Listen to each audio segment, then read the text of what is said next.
Hello student, स्वागत है आप सभी का आपके अपने यूट्यूब चैनल क्रेजी नॉलेज में। स्टूडेंट्स, आज के इस वीडियो में हम सभी लोग विलेन चैप्टर से 10 इम्पॉर्टेंट टॉपिक को देखने वाले हैं, जो कि आप सभी के 2025 बोर्ड एग्जाम के लिए काफ़ी ज़्यादा इम्पॉर्टेंट है। अगर आप सभी लोग इन 10 महत्वपूर्ण टॉपिक को तैयार कर लेते हो तो आप सभी को केमिस्ट्री विलेन चैप्टर से एकदम टेंशन खत्म हो जाएगी। बस आप सभी लोग इन्हीं टॉपिकों को तैयार कर लेना और इससे बाहर कुछ भी नहीं आने वाला है। तो आइए जान लेते हैं ये कौन है 10 महत्वपूर्ण टॉपिक। देखिए, मैं आप सभी को बताऊं ना, तो आप सभी के जो है 2025 के बोर्ड एग्जाम की अब तैयारी इस चैनल पर कराई जाएगी। तो आप सभी लोग जो है अब रेगुलर वीडियो देखिए। तो आइए जान लेते हैं कि विलेन चैप्टर के कौन कौन से इंपॉर्टेंट टॉपिक हैं। तो देखिए, जो पहला है वो है मोलरता। क्या है? मोलरता। और जो दूसरा है वो है मोललता। देखिए, मोलरता और मोललता में जो है कंफ्यूज मत होना। देखिए, हम इन सभी पर वीडियो लाएंगे कि मोलरता क्या होता है, मोललता क्या होता है। अगर मैं आप सभी को बताऊं मोलरता किसे कहते हैं, तो देखिए 1 लीटर विलेन में घुले विलय के मोलों की संख्या को मोलरता कहते हैं। और मोललता क्या होता है ये बताऊं, तो देखिए मोललता 1 किलोग्राम विलायक में घुले विलय के मोलों की संख्या को मोललता कहते हैं। तो ये आप सभी के बोर्ड एग्जाम में पूछा जाएगा। आप सभी लोग जो है इसको तैयार कर लेना। और देखिए इसमें क्या क्या पूछा जाएगा, इसमें आप सभी को इसकी परिभाषा लिखनी है। क्या लिखनी है?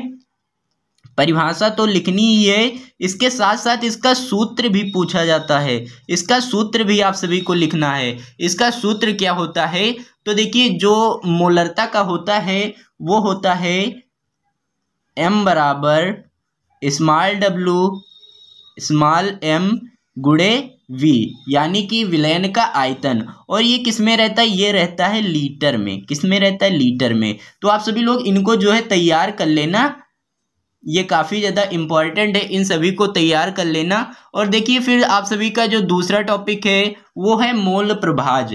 मोल प्रभाज को ही मोल अंश के नाम से जाना जाता है। आप सभी लोग इसको भी तैयार कर लेना। देखिए, मैं इन सभी पे वीडियो लाने वाला हूँ। ये वीडियो मैं आज डालता हूँ, यानी कि आज 28 तारीख है, तो आज डालूंगा। फिर इस पे लाऊंगा मोलरता किसे कहते हैं, मोललता किसे कहते हैं, मोल प्रभाज क्या होता है, और मोल प्रभाज को ही मोल अंश बोला जाता है। इन सभी पर वीडियो आने वाली है। तो आप सभी का एकदम केमिस्ट्री का एकदम टेंशन खत्म ही हो जाएगा कि मुझे क्या क्या तैयार करना है। ये एकदम टेंशन खत्म हो जाएगा, मैं सभी पर वीडियो लाऊंगा।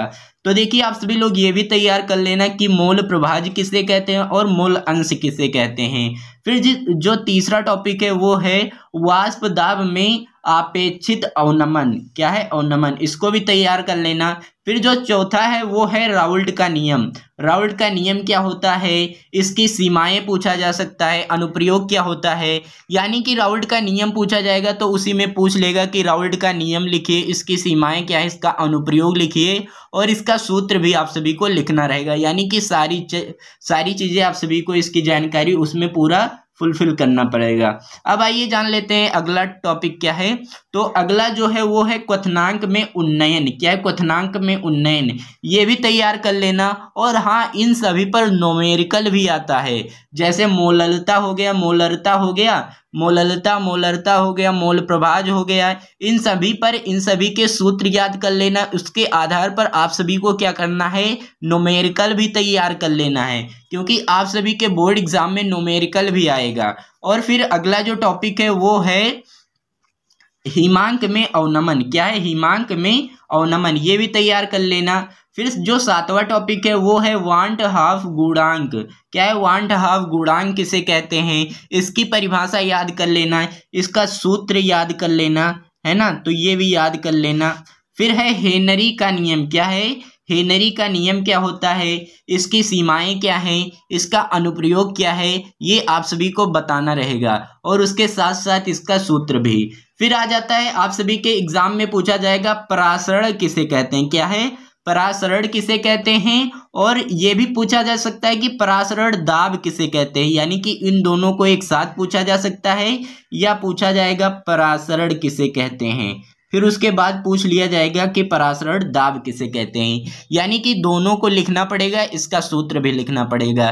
तो ये रहे 10 इम्पॉर्टेंट टॉपिक। अब ऐसे मैं आप सभी के दूसरे चैप्टर का भी लाने वाला हूँ, यानी कि आप सभी का जो केमिस्ट्री में दूसरा चैप्टर रहता है ना, कि उसके कितने मोस्ट इम्पॉर्टेंट टॉपिक हैं, तो वो भी मैं लाने वाला हूँ। तो आप सभी लोग जो है चैनल को सब्सक्राइब करके रखिए, वीडियो को लाइक कर दीजिए। और इन सभी टॉपिकों को आप सभी लोग अगर आप सभी को इसका उत्तर नहीं पता है तो मैं अगले वीडियो में इन सभी पर वीडियो लाने वाला हूं। आप सभी को टेंशन लेने की ज़रूरत नहीं है, लेकिन हाँ, अगर आपसे हो पाए तो इन सभी टॉपिकों को तैयार कर लेना और इनके न्यूमेरिकल भी तैयार कर लेना। तो स्टूडेंट्स, यही थे 10 इंपॉर्टेंट टॉपिक। मिलते हैं कोई और नए वीडियो में नए टॉपिक के साथ। तब तक के लिए जय हिंद, जय भारत। वीडियो देखने के लिए धन्यवाद।